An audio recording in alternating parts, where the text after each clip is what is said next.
an autocratic leader who's using the military and placing the military between himself and the people, basically to stay another day in office.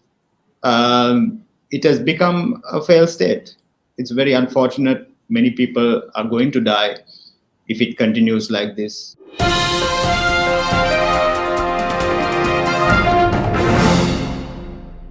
Asanga, looking at Sri Lanka from Washington, what is your immediate feeling? Well, it's very sad to see the state of the country.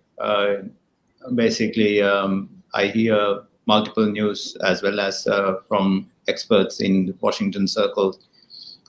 It's very disturbing to see the country has moved from a fragile state to a crisis state, and now it is a failed state. I would like to say. I mean, I'm saying this with a lot of pain and sadness because I see a huge humanitarian crisis emerging from food security issues, as well as multiple deaths if this model continues. This is a rogue government in place, the prime minister having one seat, supported by the Rajapaksa faction, an autocratic leader who's using the military and placing the military between himself and the people, basically to stay another day in office. It has become a failed state. It's very unfortunate. Many people are going to die if it continues like this.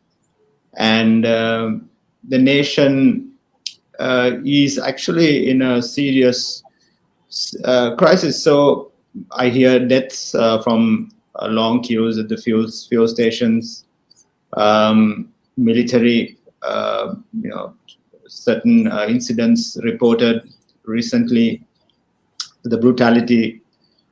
So the president is using the military basically to stay another day, as well as he's using the prime minister also to sustain and remain in power. And he's not legitimate because he's not appointed by the people.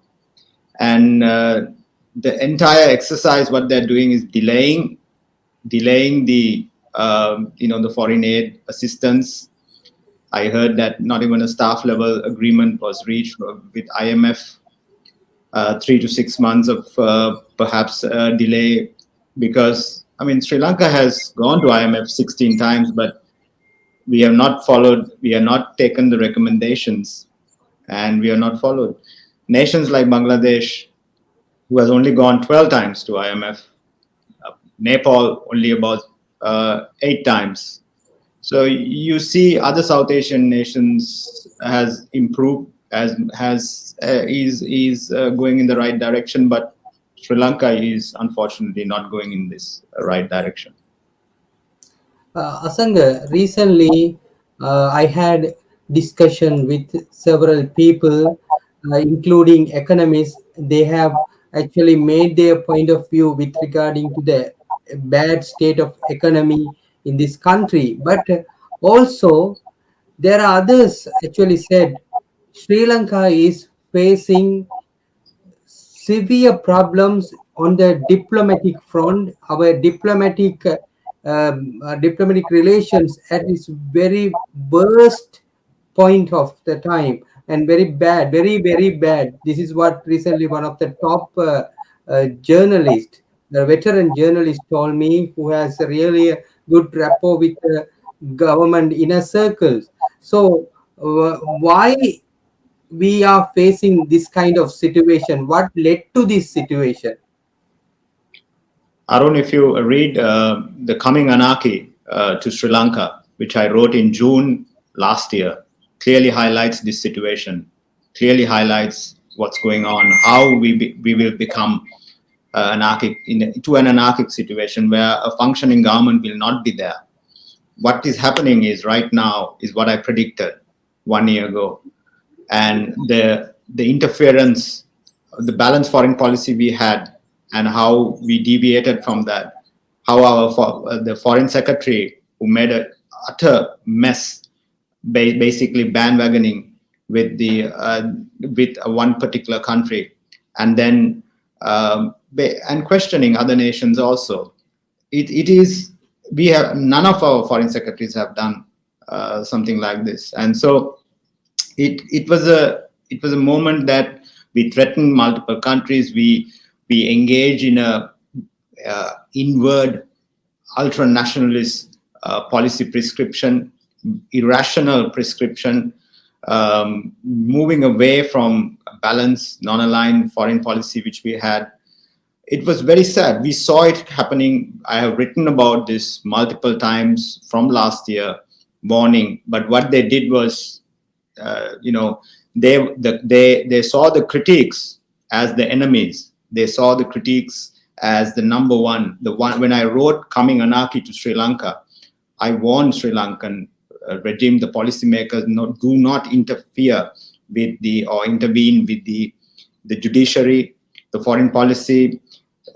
You know, basically we had a foreign policy which was balanced with India, China, the US, and other nations. It was a very balanced foreign policy. But then, time to time, you know, the interventions. Now, president has, you know, made, you know, he has apologized, but for his fertilizer, you know, the inward policy, the economic policy part. But then there are many that he should admit that he went wrong. I mean, he's clearly, I mean, at this moment, people have understood there's no, I mean, you can't, they have removed the foreign secretary, but then they are trying to, you know, promote him back to as an ambassador to Japan.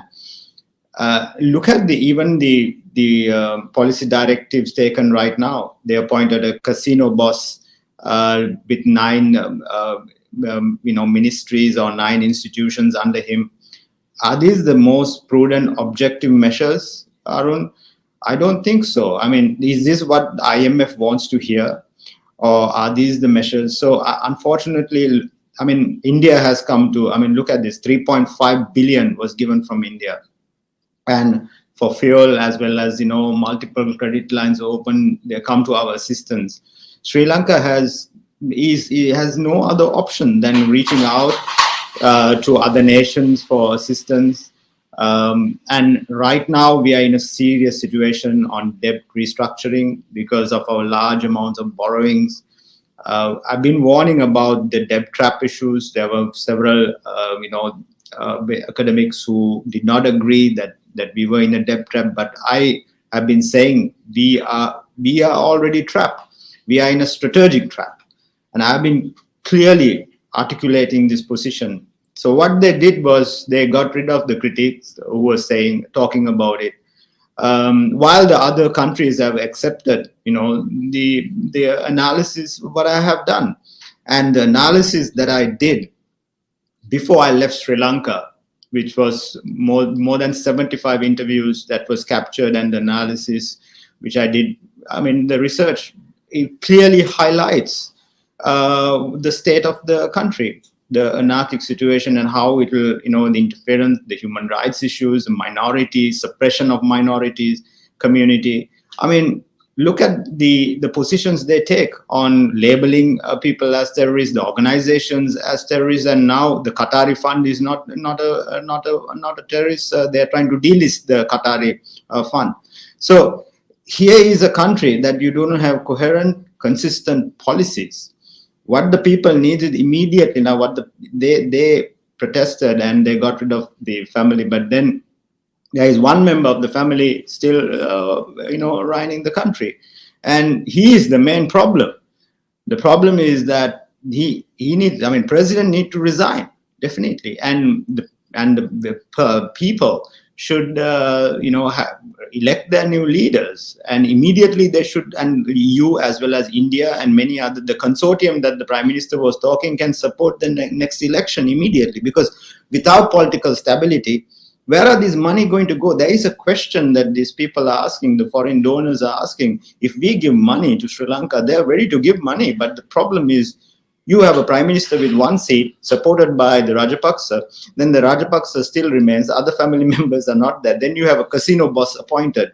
Then you have, look at the policy blunders we are taking already right now.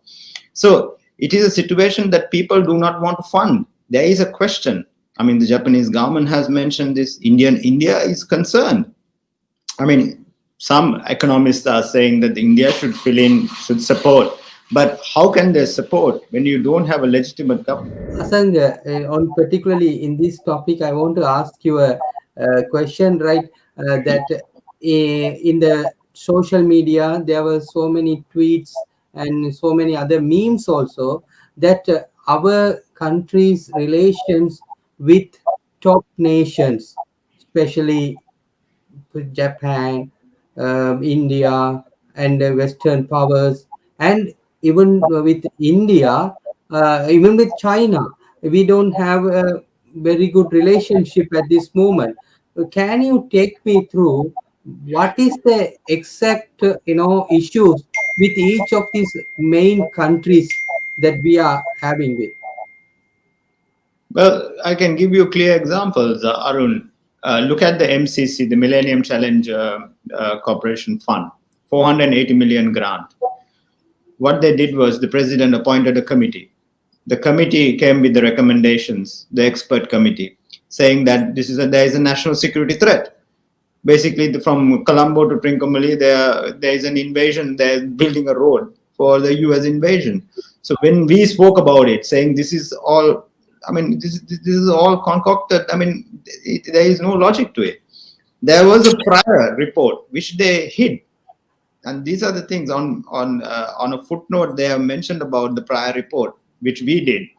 They have hid that. I mean, it's hidden from the public eye, so it's not transparent. People are not seeing these things. People seen the 99-year lease, Arun?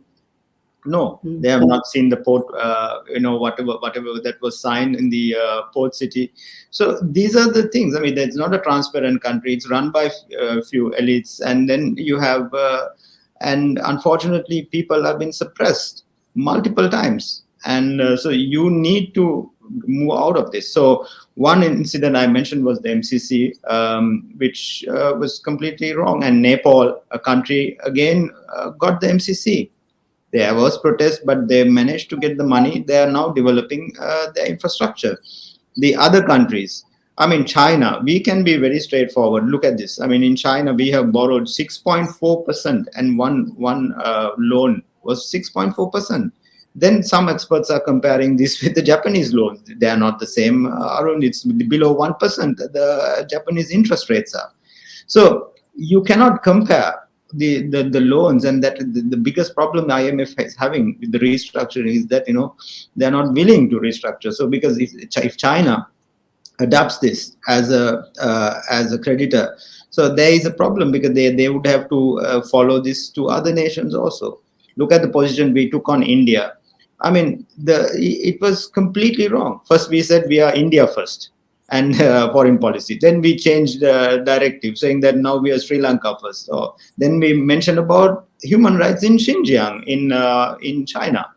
I mean, Sri Lanka has any Sri Lankan foreign secretary or foreign ministry. Back then, foreign minister has spoken about human rights of Xinjiang. No, we haven't. So we have a balanced foreign policy which we could not maintain the balance. So many nations, I mean, Sri Lanka can benefit immensely from tourism, from investment, from, I mean, multiple investment trade. I mean, we are at a geostrategically really, one of the best spots in the world. I have written this in my last book, Conundrum of an Island, as well as Sri Lanka at Crossroads, highlighting the importance, the significance of Sri Lanka's geostrategic position. But why are we not taking advantage of this position is because of our weak policymakers. Our policymakers are very weak. The foreign minister back then was not ready to speak about a cabinet paper that was, that's directly related to me. But then he did not want to speak in behalf because he was he's what he mentioned was the foreign secretary is working with the president, and there's another group. There are groups. We are divided, Arun. So a country cannot be built in a divided platform. We need to come together, and that's really important. So these are the unfortunate incidents. So many nations will come forward, and support Sri Lanka. So right now, there is a situation that how can we support Sri Lanka when you don't have a legitimate government in place? Asanga, when Prime Minister Ranil Wickremesinghe was appointed, Ranil Wickremesinghe appointed as Prime Minister, there were actually some kind of optimism among the people that he will be able to bring back normalcy, even though he has only one seat in the parliament for his party. So, but now most of the people, today I went to a press conference at the Bishop House. Cardinal Malcolm Ranjit said also the same thing, that he had some kind of optimism after the appointment of Prime Minister. Now he says no. Still, we notice that no serious attempt is being made or any plans or vision prepared to solve the problems this country is facing in the matter of the ongoing severe economic crisis. No plan, nothing. So now most of the people are started to losing hope. So what is like now the other political party leaders also thinking that by merely changing the like a prime minister, or merely changing the heads, they can actually revive the economy, revive the country. What is the exact situation right now, Asanga? My reading, Arun, is very clear. You cannot have a hybrid model. You're having a mermaid. You see, a half woman, half fish. Either you got to have the fish or the woman. So you are having a hybrid model. One is protecting the corrupt, right? Will the prime minister investigate what the protesters were talking about? Will the prime minister investigate any of those corruption scandals? No, they will not investigate Rajapaksas. So you cannot, and he is not appointed by the people. So he cannot represent the parliament, the people of the country. And it is not legitimate. I mean, he being a very seasoned politician, how can he? I mean, he first cannot be the prime minister of the country from one seat, supported by a fraction, connected to an autocratic grip. And what the Rajapaksas are doing is trying to stay another day. And they are doing a dangerous thing. I mean, none of these people are seeing this in Sri Lanka, unfortunately. They are placing the military between the leader, which is Gotabe is placing the military between himself and the people. Choose me, right, to sustain another day. Sri Lankan military should not choose Gotabe. This is wrong. And I'm clearly mentioning, I've worked in the Ministry of Defense, I've served as the Director General. They are making, the state is fragile, it has moved to a crisis. I mean, it is a state completely dismantled now. So, I mean, it is vulnerable for terrorism. It is vulnerable for multiple issues. So, if you don't get the president to resign and the government to resign and have immediate elections, which all these nations will support, there is no issues about funding for another elections. We can have elections. We can have new leaders, and let the people appoint the new leaders, and we will support. We will all support the new regime and the government. So because without the political stability, you cannot reach out. These countries are afraid to, they have mentioned that they will support. Of course, they want to support. They don't want to see, innocent people dying, as well as, medicine. Now, I heard like within about a week, the entire medical, the system will fall, as well as the transportation is already in chaos. So the countries want to help, but the issue is it is a rogue government. There's no legitimacy in here, and the head of the state, it has many questions.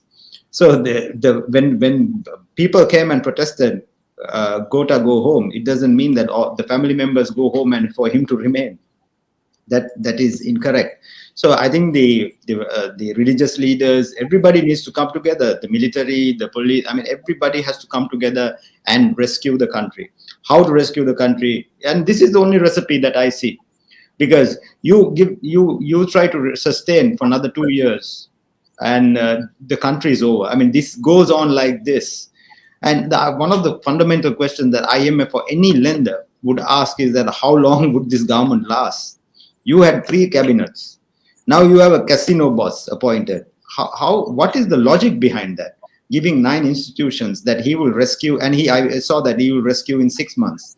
I mean, come on, Arun. I mean, they are suggesting structural changes, very difficult changes. There are even constitutional changes, right? It's just a facade. I mean, constitutional changes should be done with the people, getting recommendations from the civil society. There are a lot to be done. You know that it is. I mean, the minority community. There's so much to be addressed. I mean, India. I've been talking about the provincial councils. Improving the devolution of power and all that. What does this government have said? Its own provincial council minister. I remember him saying that he does not believe it. He doesn't believe in it. And now he was back then a war hero. Now he can't get out of his vehicle. People are surrounding him.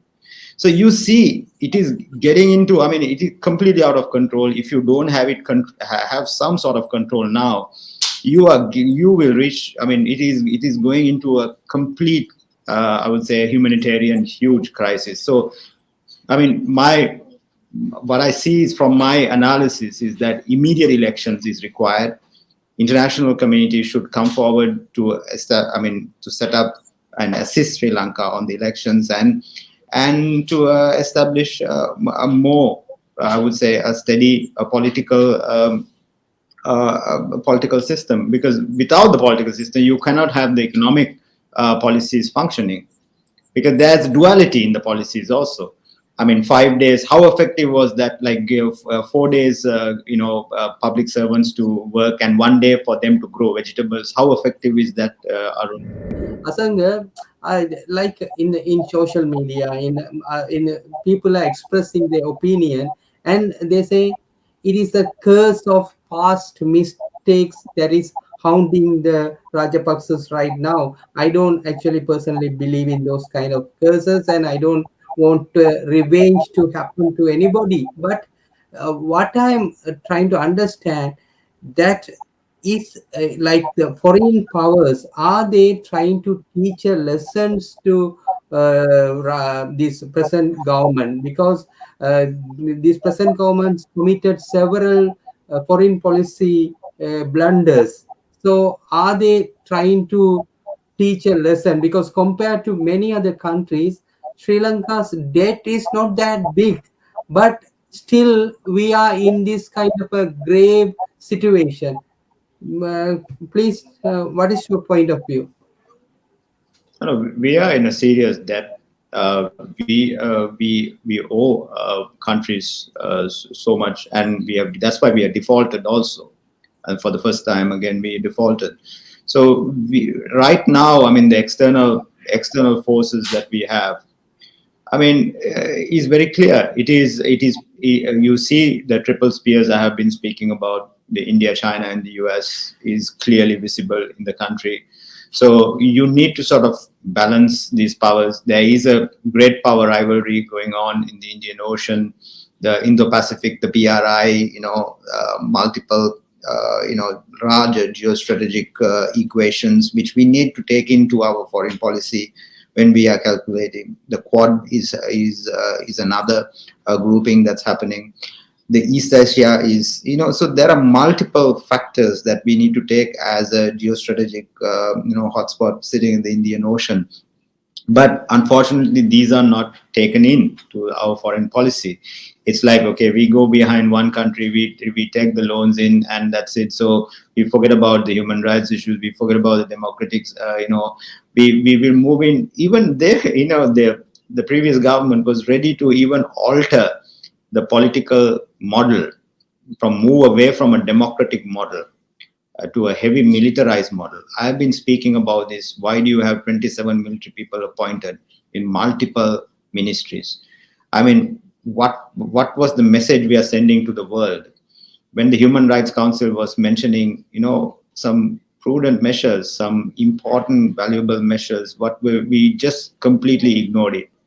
We said that we don't need it. We don't need your advice. Thank you so much. I mean this is not the way a country should behave, especially in the 21st century. We should understand we are a trading nation. We are a nation which we should have multiple ties with many nations. So we can benefit. We're talking, we have this dream that we should become like Singapore. But look at it now. I mean, where are we? Where are we? Even in South Asian, basically in terms, where is the country?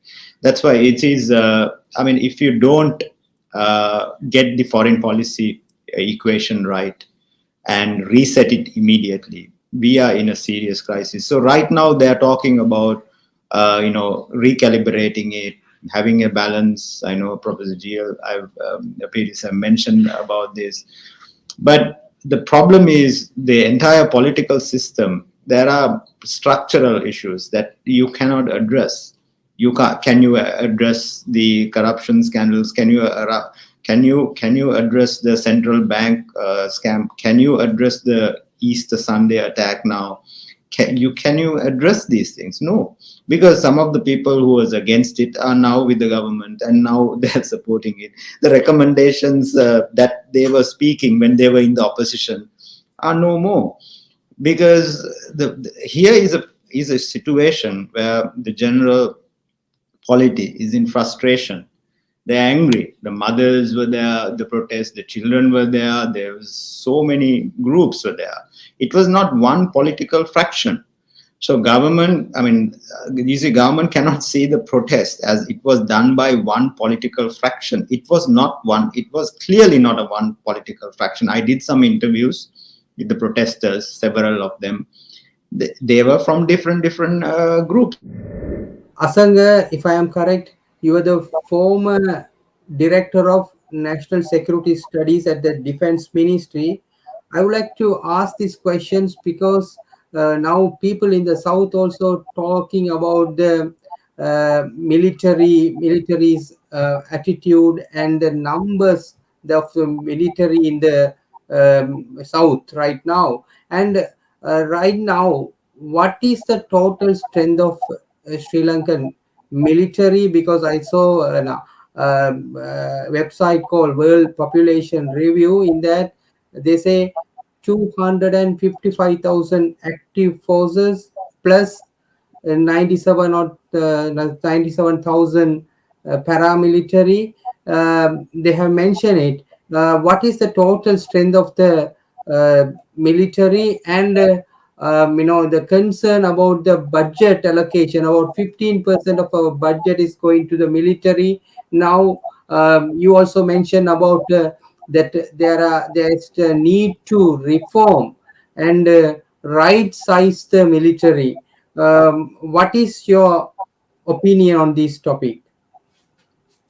Well, all of the discussions that was, all the papers which was authored, as well as the defense policy, which was, which we took about 3 years to develop back then, when I was the former Director General, they were all shelved by Gotabaya Rajapaksa when he came to power.